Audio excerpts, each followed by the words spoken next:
On last week's episode of the NOIRPOISED podcast, especially with the Black and brown mortality rate in hospitals these days. And I remember being like a little angry, like, what the hell is wrong with these people that they feel that they have to warn each other that the doula's here?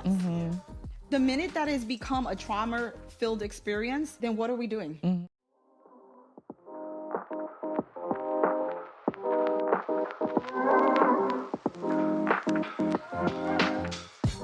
Welcome to the NOIRPOISED podcast, where wisdom is power is more than just a motto. It's our way of life. Right? Like, even if a mom wants to go into elective C-section, I'm not against C-sections. Yeah. It's whatever makes you feel good, right? Right. Whatever you feel, what I'm going to do is make sure and understand what a C-section is, what the recovery looks like, what challenges you may come across, and I want to understand your why. I'm never going to judge, right? And I've had a few moms that have elected C-sections, and it actually was a powerful state for them, where it was like, well, I'm going to choose this because of X, Y, and Z. And when they can really be able to express it, it wasn't a doctor. There's a difference when a doctor says, hey, when it's a scare tactic, and you see where the trauma changed, right? Because she decided. I think that's powerful. You know, I think that with awareness, I think millennials and, Gen Zs and all of that is changing a lot of those things. There's a part of society that was told and done it all. Like, even when during my time, I had my babies in the 90s and I was considered a progressive mom. How I raise my kids and how I birth and all that compared to what's happening now, or how my children my grandchildren are being born and raised and loved on is way different, right? Than how I raised my children and how I was raised and how my mother was raised, right? But the thing about it is that I was considered progressive. I had a very traumatic birth, and I was surrounded by very, very strong women that empowered me in a different kind of capacity. And that's when I knew that I was going to be part of the community, right? And I then sought out midwives. Even though I gave birth at a hospital, I gave birth, my two girls with midwives. Oh. Yeah, and I gave birth with a mirror in front of me. So, like, when I'm going around, I'm like, would you like a mirror? Because you can totally have a mirror. Right, yeah, you had a mirror. I did. Yeah, it was like, you can do these things, right? And, like, when I became a doula and I was telling all the doulas, like, this is what I'm doing, they're like, what? I'm like, yeah, that's how I birth. I birth standing up on my feet on the bed. Like, I was doing all of the things, right? And that wasn't the norm at all. That was not, and my husband wasn't allowed in the, so I did this with a bunch of women that I didn't know. Oh, wow. But I trusted them. I felt safe. My daughter, Stephanie, is born, and her birthday is December 15th. She was due around Christmas time. And during that time, we had the capacity to know what we were having and all that. I already had a son. We were not pregnant with our second baby.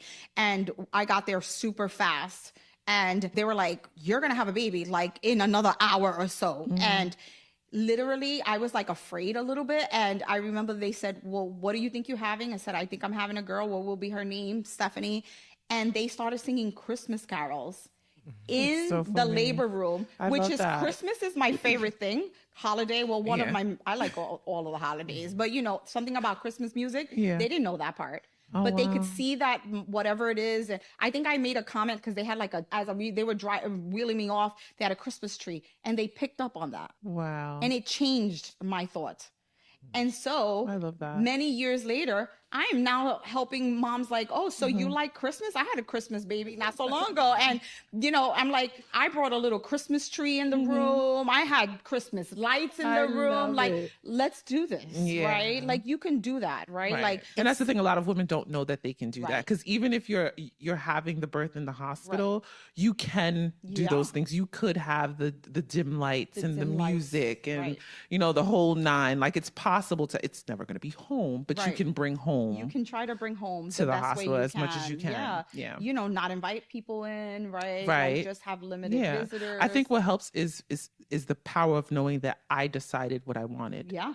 And I think that what's happening what has happened with the hospital is a lot of women don't feel like they were able to make decisions on their own. I agree. Because to be honest, the first time around, that's what it felt like for me. I was like, this is nowhere near what I desired. Not one thing I wanted worked out. Right. And so you feel powerless, you know? And when you strip a woman of that in the state where she's supposed to be the most powerful. She is the most powerful, right? Like, exactly. She literally has to step and into so the it just kind of ruins the experience for women, the right? Vibe, like all of it. And it ruins a lot of things more than people even know, or really even how honest women want to really be.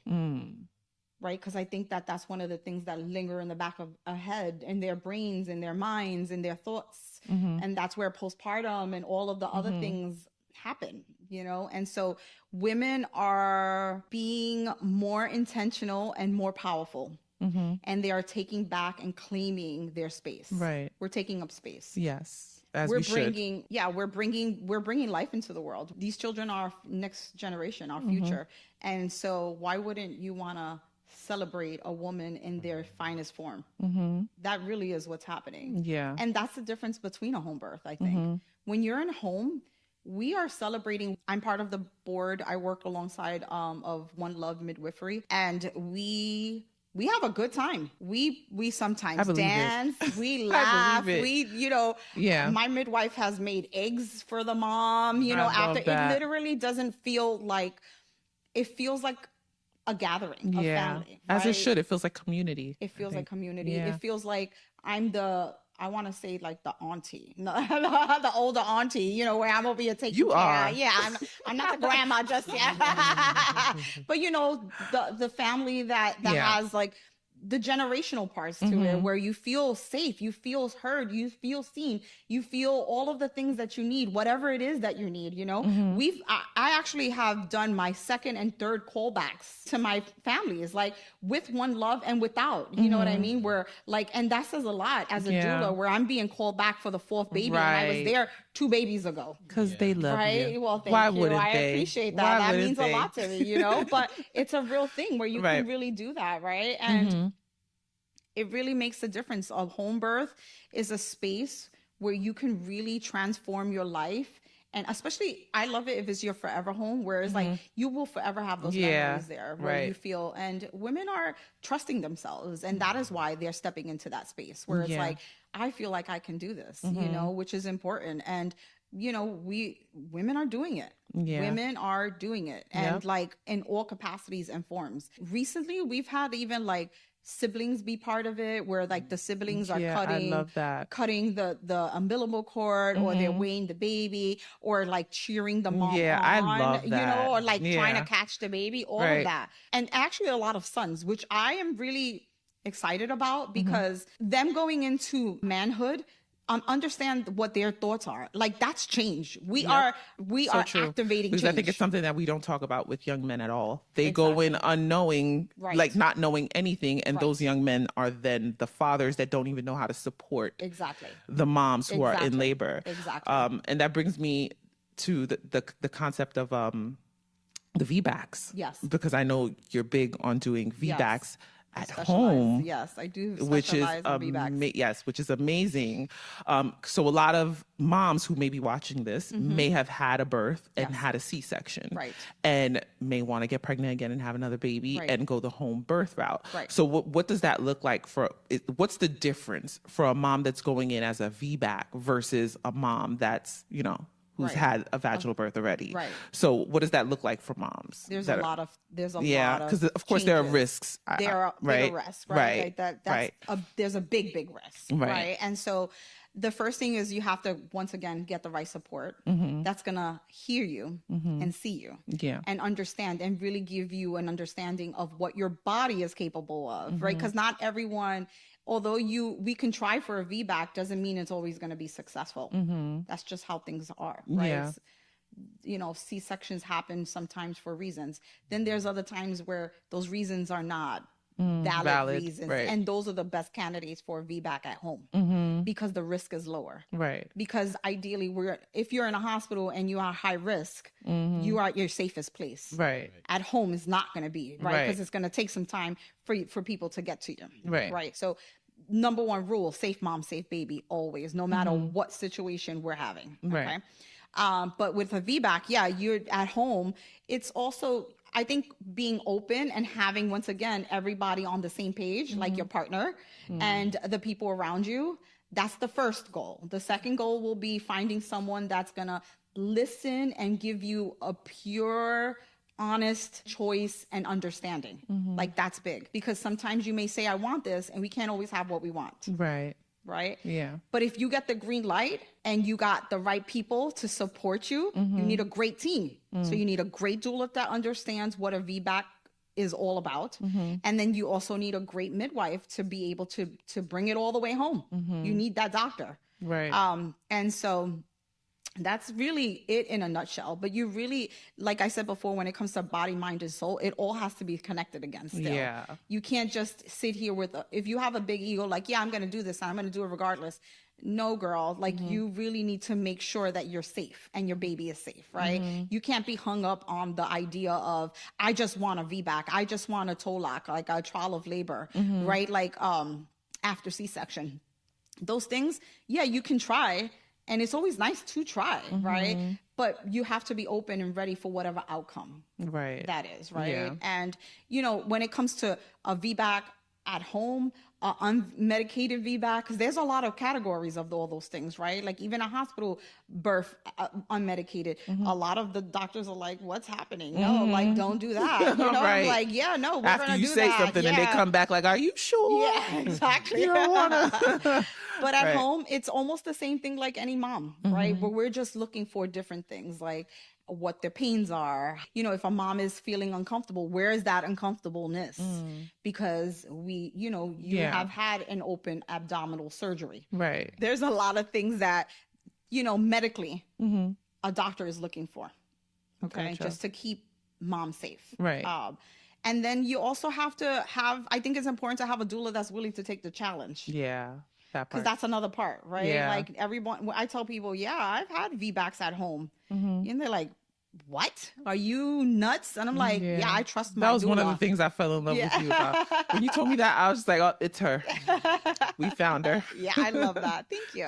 I trust my doula. I trust not my doula, but yeah, sometimes I do need a doula just to love on me a little bit, but I do trust my midwife. And that also is important. I only limit myself to one midwife and another one that is a little further that I've been able to, but I only do home births with one midwife because I trust her. Yeah. That's and good. I trust her decision. I trust that she is not only gonna have mom and baby in the safest capacity, but she's never gonna put herself or myself at risk for anything, because that's not what we're here for. Right. We're here to make educated decisions. We're here to make change, but in the proper way, right? We're not going into it like, just like, oh, well, this sounds like a good idea. No, that's not what this is, right? Having a baby and birthing is a very natural thing, right? And sometimes we do come across some health risks and things that happen, right? And so, and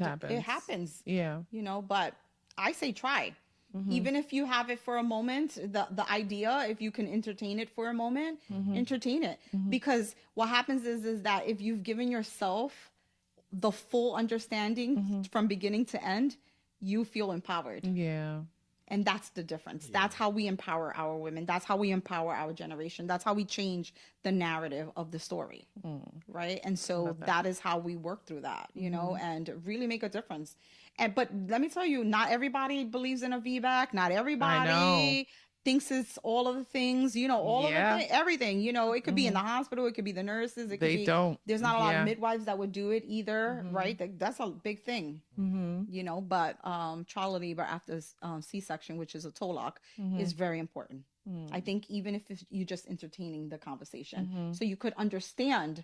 Right, because there's a lot of things that happen if you've had a C-section and you don't even know why you've had a C-section. Yeah. So mothers come in and most moms don't know. Exactly. They don't know. If you have a mom that goes into a space, right, and that has a doctor that's willing to take the time, a midwife, a doctor, to explain and review her history to give an understanding. Guess what happened? Yeah. The mom is like saying, "Oh, okay." It's not like she doesn't feel robbed, right? She feels empowered. Right. When you know more. You make the proper decision for yourself. Yeah. right? So that's really what it is. It's like, even if you entertain it for a little while and then the outcome is like you still have to have C-section, you tried, you understood, you understand where your body's at, right? Like, it just makes a difference. I am a big fan of a VBAC, a toe lock. I am all of it. I'm like, let's try. If we could try, we might just surprise ourselves, you know. Let's not limit.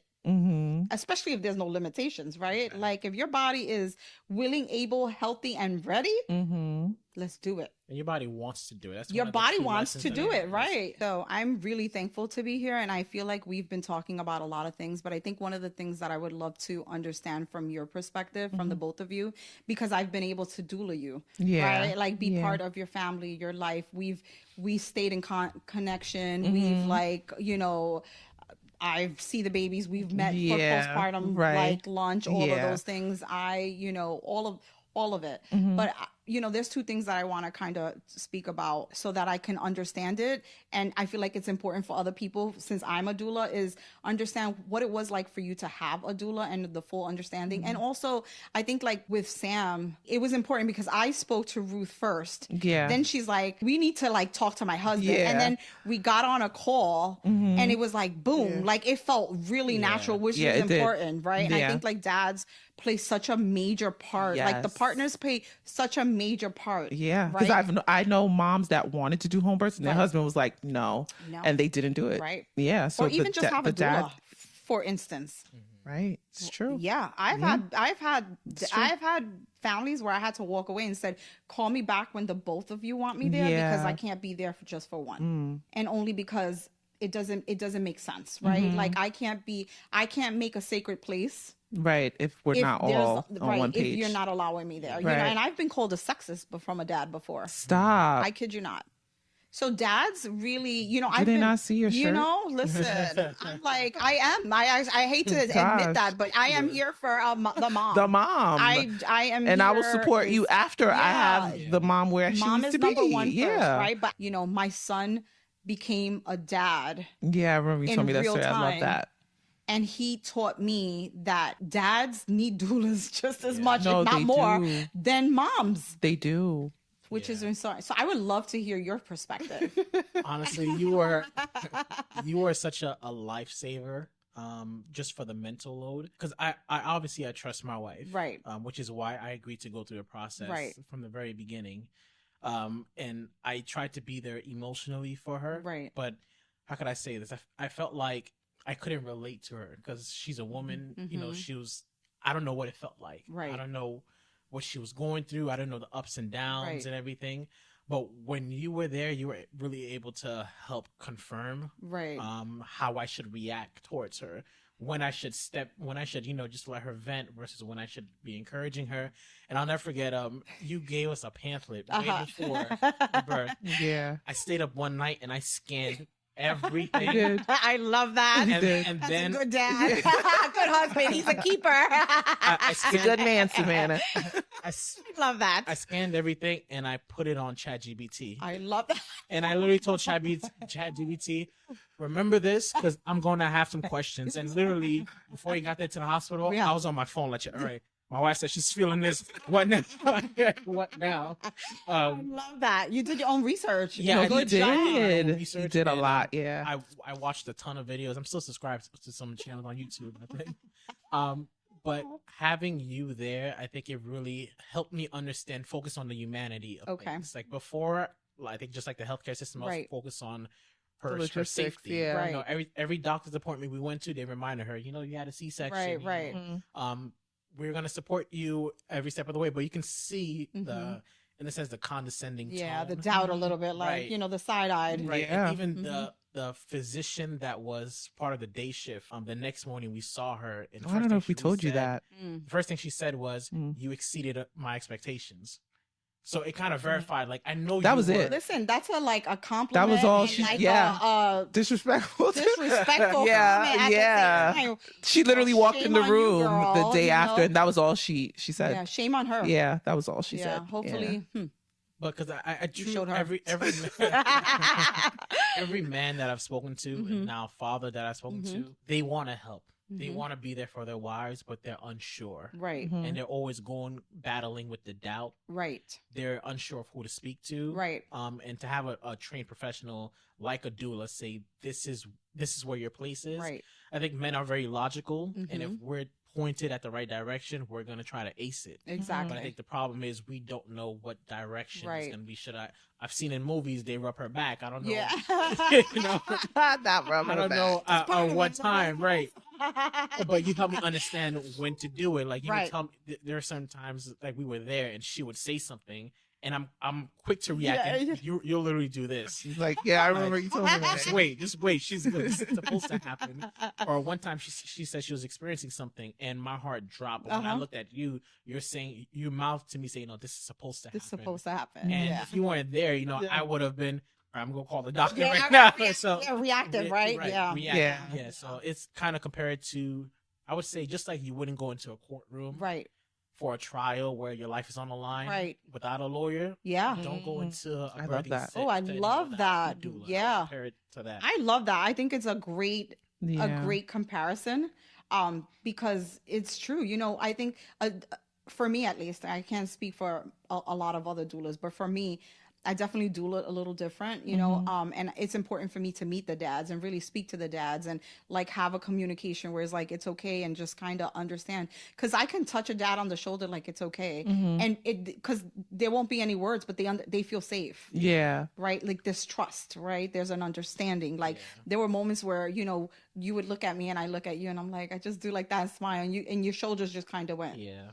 Right. Where it was like you were ready, and and what happened is that you restored your energy for you to be able to catch your baby and do the things that you did, right? Like instead of having fear and, all the things grow within your body, you felt safe. Yeah. You felt ready. You're like, yeah, this is okay. And there were maybe times where you didn't look, you weren't sure. And then if you looked at me or if I kind of whispered something to you, like, she's good. You know what I mean? And you're like, oh, okay.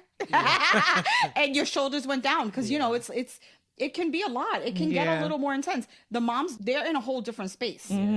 Right? Like they are just in their zone, which is good, is where we want you. Right? But dad is feeling something else, right? And I'm just trying to read the room and make sure that I'm able to really just navigate it the most organic and comforting and sweetest and you way. did that. Thank you. And I feel like you also made it educational too. I remember there was a moment you had him like looking at my lower back. Yes. Because you could see like the baby pointing a little bit. Yeah, I forgot the term, but I remember you did that. I was just like, look at her educating him at this moment. Yeah, it was I awesome. learned that from my midwives, where it was nice that, a long time ago, our ancestors didn't have all the medical technology to know what station the baby is, and so they would look at the tailbone of where your buttocks is at, and where the baby is at shows you the station of where the baby is at coming down. And so you had a beautiful view of it, and I was like, I cannot let this pass. I have to show dad.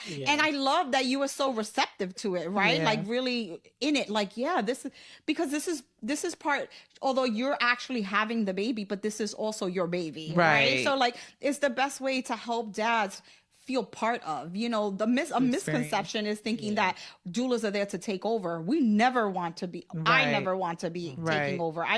This is not my baby. Although I say this is my doula baby, right? Although I was hugging up on you like it was. I was hugging up on her like I love that part. I still have the picture where I look at her, I'm like, look at me.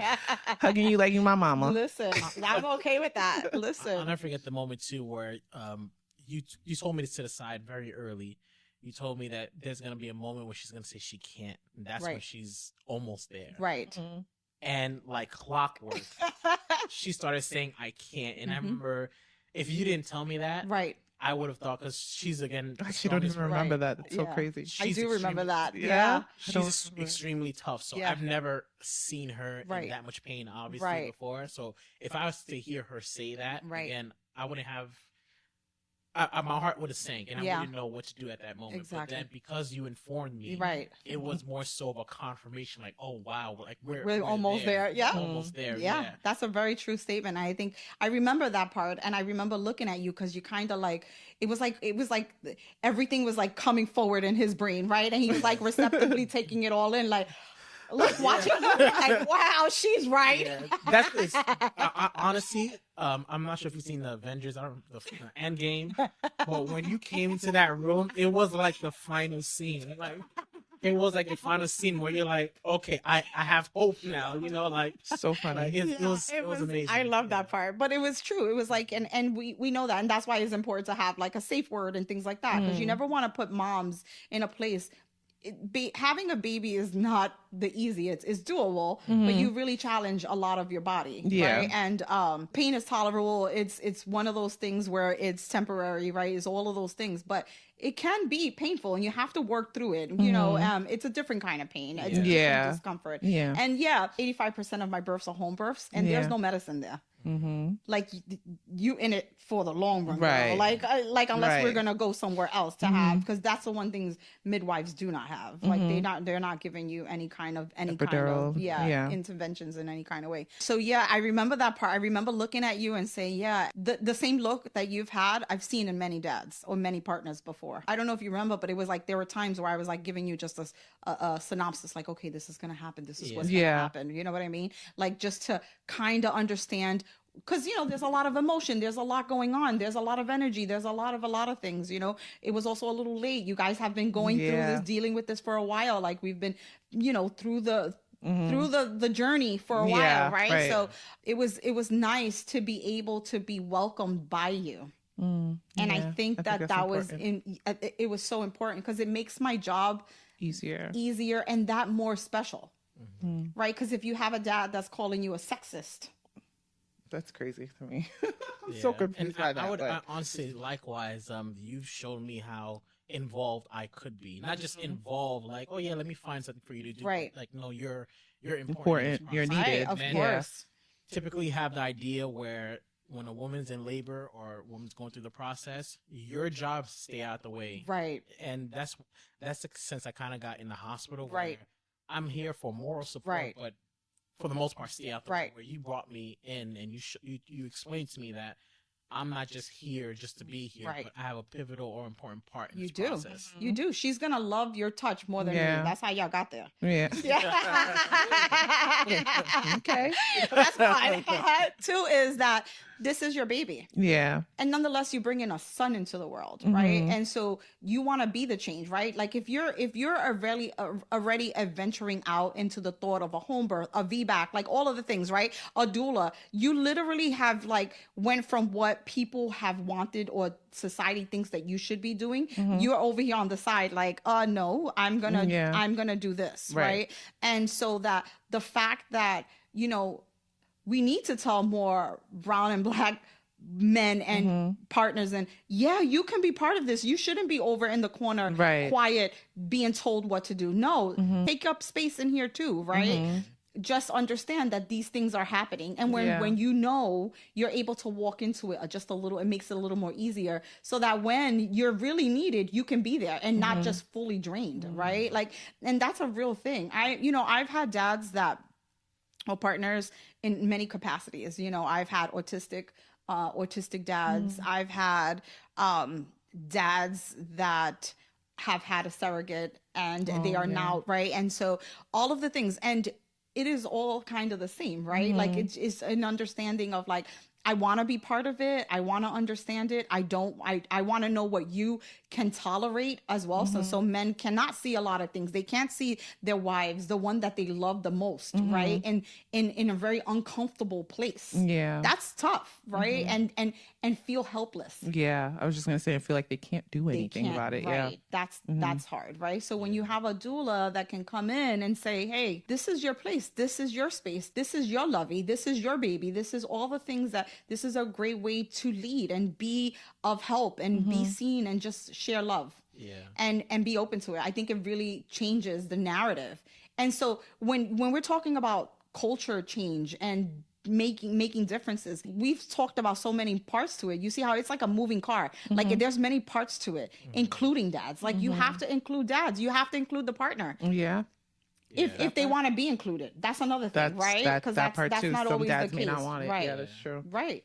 If some dads want to be included, and if I've been a doula for a single mom where it was just her and I. I've been the doula for, a dad that was in the military overseas, and I had to step in. But we did everything we could to incorporate that. I had a dad that happened to be deceased. And, you know, before the baby came, and we included him still without having to physically be there. There's so many ways you can help a family just feel included. And I'm so glad that you stepped up to the part, because I remember even saying, hey, when we go through our birth plan, like, you can do this, you can do that. And you like literally hit everything. You caught your own baby. Like, you were doing all the things and so proud of it. You were so proud. I think you even made a joke. You was like I have you, because they put you yeah. And it was like, you were so proud. And I felt like a mom that was so just proud of her babies. Aww. Like, you like a mother hen, right? Like, they made it. They're here. The baby's about to come. He's stepping in. He feels powerful. He feels seen. He feels loved. She is ready. She is doing her thing. She's getting all the things, and the baby came. Yeah. Right? Like, from a doula's perspective, I felt like mother hen. Yeah. Where my chicklings is doing it. They did their thing. And that made me so proud, because that means that I feel like it's a testament of the work that you do. Thank you. I appreciate that. I do give a lot of love, attention. And that's why that's why it's important for me to bond with my families. Being a doula, it's hard. It's more than just the statistics and all that. It's draining too. It is. It's selfless work. It is. Yeah. Some days I'm exhausted. Right. I have some like nurses that are like, oh, she's about to give birth. And I'm like, I've been supporting her for 2 nights already. Wow. This is not just here. Like I could be easy 48 hours supporting a mom in many capacities, not just physically. It's not all about physical. Right. Right. And that's not even talked about all the other times and places that I have to be. Right. And if I have several families, I'm doing this with several people. Right. I have my own family. I'm a grandma. Yeah. Right. And then I'm a woman. Right. Yeah. So like there's a lot going on. Yeah. That's a lot. So I choose to take on this role. I choose to be here. When my family show gratitude and are receptive to all the energy that I'm putting out, I am extremely thankful. That's what keeps me moving. That also makes me selective with what I do. Right. Right. As you should be. You know, and even now I'm a mentor. I have mentees, right? I am now starting a program where I'm mentoring women, and I'm going to be selective. I have a whole list of things that, you know, I'm going to choose three women that I'm going to choose. I have a payment plan and things like that. And then I have because it's important to teach these women and these doulas the right way to do things. Yeah. Right? Like the true capacity of it, not like the textbook part of it. Because not everybody reads and makes the connection like you just did earlier.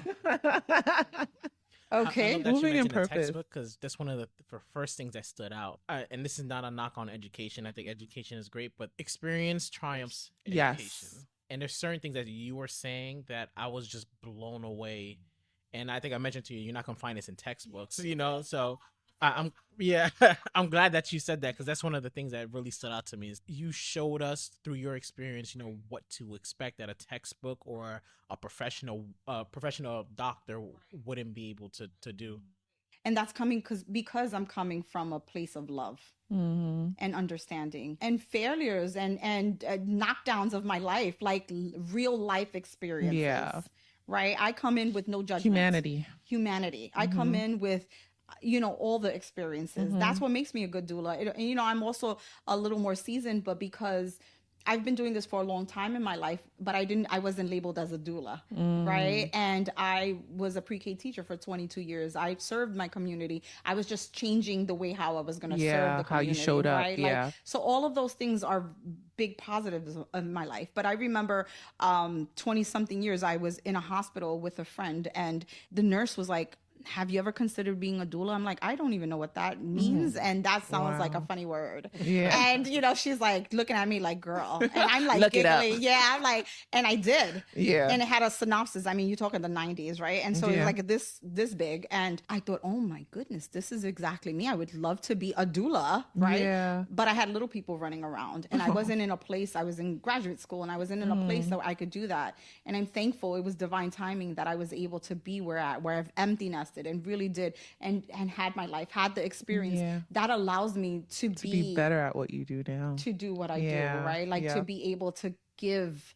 And that's why I have accepted even the mentorship of being a mentor, because listen, you can go into a class and, you know, be taught X, Y, and Z. And I'm like, there's no connection. I can't even make a connection here. I can't understand it until I'm actually in it, you know? And then it's like, okay, you know, and so it's really important to be 1, unique, and 2, organic, but 3, intentional. Yeah. Right. And really not cookie cutter. Find your niche, find what you love, really do it for a lot of reasons. With moving purpose. In purpose. It's really meaningful, you know? And so I started my own business. Like who would have thought at, you know, my age that I'm starting a business? They say that women, we reach our peak at that age too. So, you know, not even peak. What am I saying? We're just getting started. Yeah, we are around your age. So don't even, no, I'm excited about timing, because I would have not been available to you the way you needed me to be available, right? Because I'm being pulled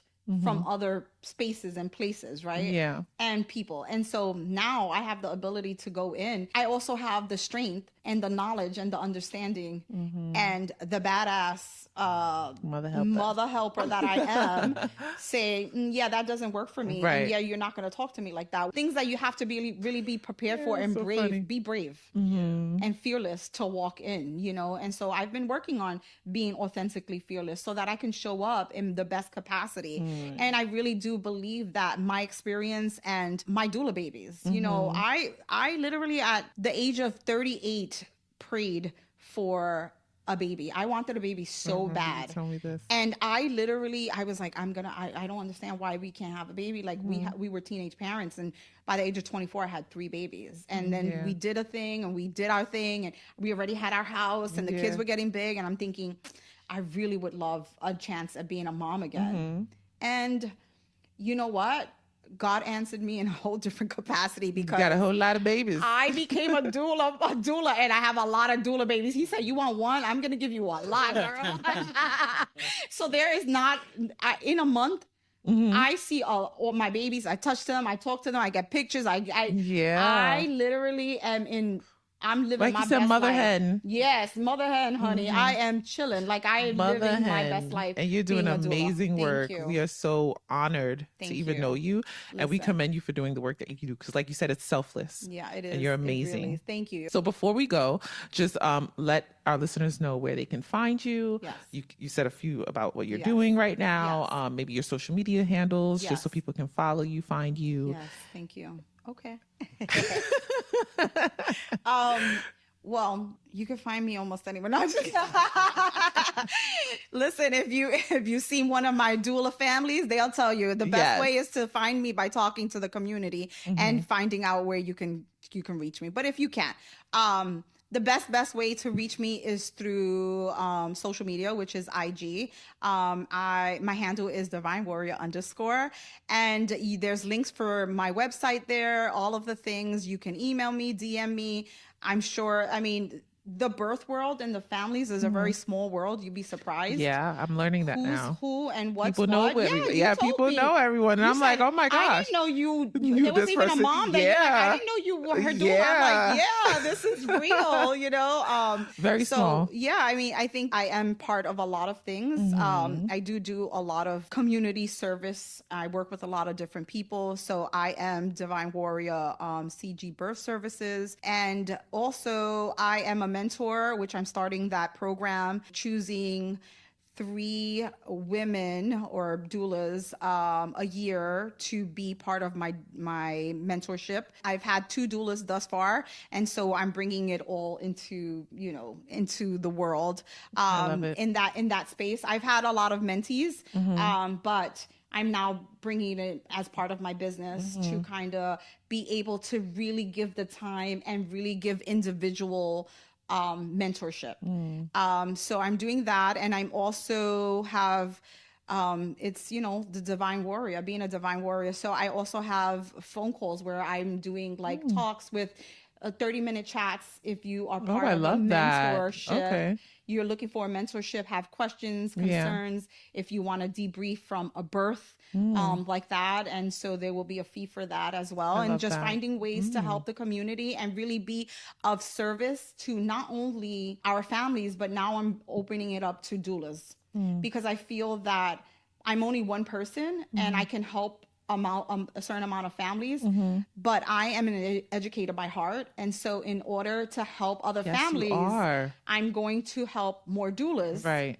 give them the understanding, the capacity, and really find their niche to then help other families, really is like moving forward and really, helping. And so I also am part of One Love Midwifery.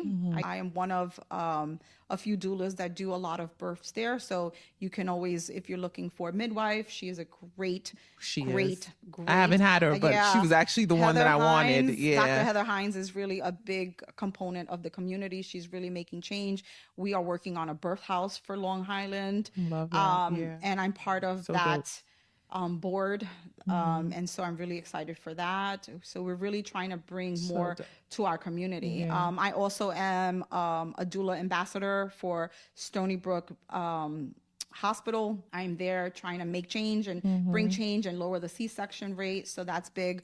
And I mean, you can find me on all of those components. Google my name. Yeah, we'll link it all down Baez, below. Honey. You'll find me somewhere. We'll link it all to this episode. You are amazing. You're doing amazing work. We love you. I love you guys. I'm very thankful. Thank you for having me here. I mean, I'm really excited. Thank you for coming. I think that we need to bring more awareness. My last thoughts would be that if you're thinking of having a baby, come to a real place in your life and understanding of what you're capable and what you would like, and then look and seek that. And if you're a family that is having a baby, make sure that you feel safe and heard and seen. And if you don't, move, run and find. Literally run go fast. It's never too late to find the help. For instance, like you guys, right? Literally. And we were able to make a beautiful memory for you guys, right? A long-lasting, life-lasting memory, right? For the both of you. And also, if you are a family that already had a baby and had a great experience, share that.